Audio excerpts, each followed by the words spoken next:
Could you start by introducing yourself? Tell us a bit about your background, what you do for work, family life, and what your everyday looks like.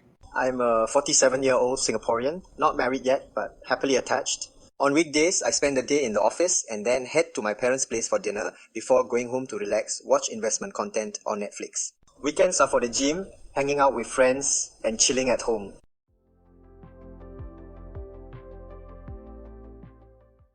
How did you first hear about the FIRE movement? I started investing through a friend who taught me the basics, but I didn't know anything about business fundamentals. I bought a Singapore REIT thinking it was safe, but it collapsed and I lost everything. That pushed me to stop copying others and actually learn about investing. I attended a seminar, paid for a course, and began investing more thoughtfully. Initially, I invested in Singapore stocks because the US market seemed too scary. But after 2 years, I realized Singapore stocks grew too slowly for my goals, so I sold them and ventured into the US market. I bought my first US stock, Apple, in March 2020, which was perfect timing as COVID hit and markets were down. Was that around the time you discovered FIRE as a concept? Yes, around the same year, I came across the term FIRE and realized I could define and achieve my own version of it. Kiasi culture makes us scared to lose money. How did you overcome that fear and still dare to continue investing? I was definitely still scared to lose more money, but I realized the money I lost could have paid for my investment costs. So I committed to learning properly before starting again. After finishing the course, I monitored the market and slowly built my own portfolio, tracking performance and sticking to what I understood. Was there a specific moment or experience that made you seriously consider FIRE for yourself? It wasn't a single moment, but as I learned more, I wanted to figure out how to make money work for me instead of trading my time for a job. I got retrenched and then worked for 2 toxic bosses back to back, which really affected my mental health. I quit without another job, and during that break, my US stock started making profits. That experience made me see FIRE as a way to avoid toxic work situations. Do you see FIRE as an escape plan from bad jobs or more as a way to buy freedom of choice? To me, they're the same. Once you have the freedom of choice, you don't need to endure toxic bosses. Being financially free means I choose the company, not the other way around. I can resign anytime, since I don't rely on that salary to survive.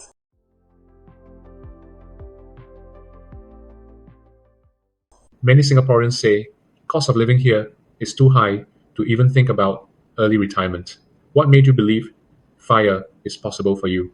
Cost of living can be high anywhere if you don't live within your means. After traveling to over 20 countries, I think Singapore actually has relatively low food prices. There are generally 2 groups, people who just work and save, and people who manage finances and invest. The second group finds it easier to aim for early retirement. Also, I don't have kids, so my commitments are lower, and geographic arbitrage will help when I reach my net worth goal.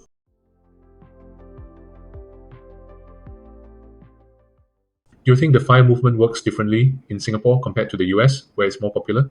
The main difference is our country is small, so we can't just move from an expensive city to a cheaper one and still be in the same country.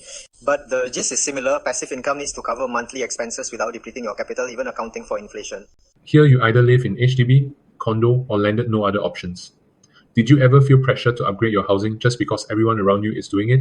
No, actually, both my brothers live in condos, but when they visit my HDB, they're impressed by how spacious and well kept it is. I invested in renovation and maintenance, so even after 10 years it looks new. I value space and interior more than having a security guard downstairs. You mentioned geographic arbitrage. Would you actually consider moving to JB, Thailand, or Vietnam to stretch your FIRE dollars, or is Singapore still home base for you? Singapore is definitely still home, but I plan to live in a few different countries. I want to experience life as a local elsewhere and also stretch my FIRE dollars.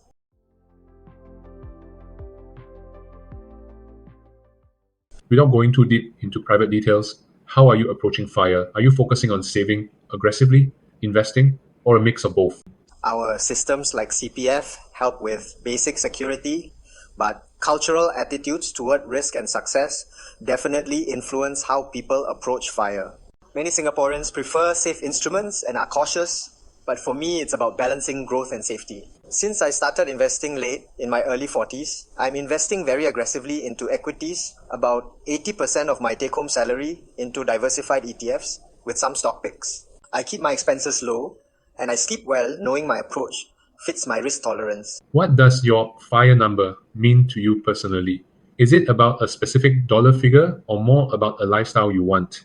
I have a specific net worth figure. It makes tracking easier. When I was younger, I wanted branded goods, but now I find happiness in a simple, contented life and watching my net worth grow. I don't feel the urge to buy luxury items anymore, and my happiness comes from time with family, friends, and maintaining my health. Do you ever feel paiseh when your friends are spending on luxury brands or fancy restaurants and you're holding back because of fire? No, when you know you can easily afford those things but choose not to, the confidence surpasses everything else. I don't feel paiseh even if I walk into a luxury shop in tee and shorts. What's one thing you still splurge on guilt-free, even while staying on track? I splurge on gifts for my family and partner, and things for my house like a good mattress, bed linens, pillows, and furniture. Coming back to a cozy home is the best feeling for me.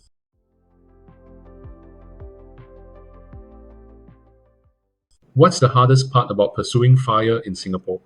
Have you had to sacrifice certain things, travel, eating out, hobbies to stay on track? Definitely. I love good food, vacations, and nice gyms.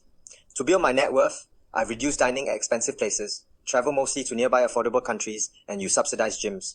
But I still try to balance and live life to the fullest since who knows what tomorrow brings. Do you ever worry that, by cutting back now, you might miss out on enjoying your younger years? How do you strike that balance? Yes, it's tough to balance achieving FIRE quickly with enjoying youth. I'm still adjusting. That's why I think joining a FIRE community helps sharing insights can help us avoid regrets later on.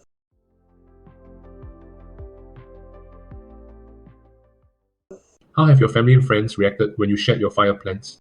My family and partner have been very supportive. They understand that as we age, it's harder to keep working, so planning ahead makes sense. Many people's families say, "Aiya, not realistic lah. You must work until 65. Have you ever gotten those coffee shop debates from uncles or colleagues who think you're dreaming? Not really, because I don't tell many people about my FIRE journey. Most just think I'm a simple guy living a simple life. Do people around you think it's realistic, or do they see it as too extreme? I've shown my parents they can use their savings for Singapore savings bonds, fixed deposits, or higher CPF interest rates. Once they saw interest credited monthly, they understood the value of financial planning. I told them I'm doing it too, but on a larger scale. Do you count CPF as part of your FIRE plan, or do you treat it as bonus money that only kicks in later? Nope, CPF is only accessible at 65. I treat it more like insurance than investment. If my FIRE plan fails, at least I know I won't go hungry. Do you think we rely too much on safe instruments like T-bills and CPF and miss out on higher growth opportunities? Yes, T-bills, fixed deposits, Singapore savings bonds, even CPF, they preserve your money against inflation but don't really grow your net worth. I still recommend them to my parents for capital preservation, but for myself, I focus on growth.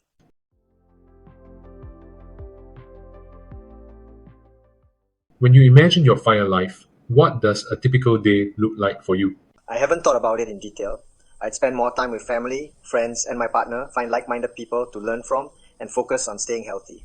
I don't think there will be a typical day. I want to keep life interesting and stay physically and mentally active.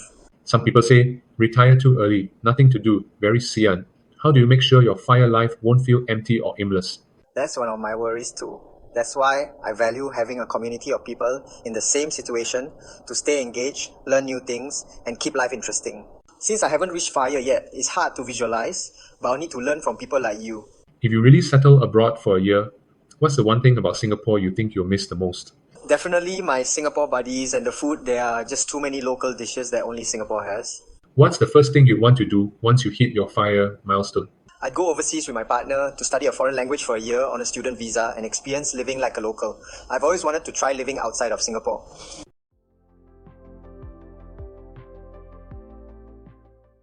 For listeners who are curious about FIRE but feel it's impossible in Singapore, what's one piece of advice you'd give them?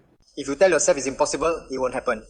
It's never too late to start, no matter how small. There will always be someone richer or poorer than you. If I could give one financial tip, it's to deeply understand how compounding works over time. The interest from compounding will likely outpace your initial capital, especially with index funds. If you could go back in time to your younger self, what financial habit would you start earlier? I would start investing as young as possible, even as a student with extra pocket money. Building good habits is more important than the actual investment amount. Any last thoughts you'd like to share with fellow Singaporeans thinking about financial independence?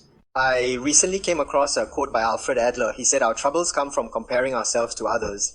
Everyone has a unique journey and doesn't need the same destination. Real freedom comes when you stop competing and comparing. Financial independence is about buying back your time. Set your own FIRE target and ask if it lets you live happily and sleep well at night. Stop chasing money blindly at the expense of your time.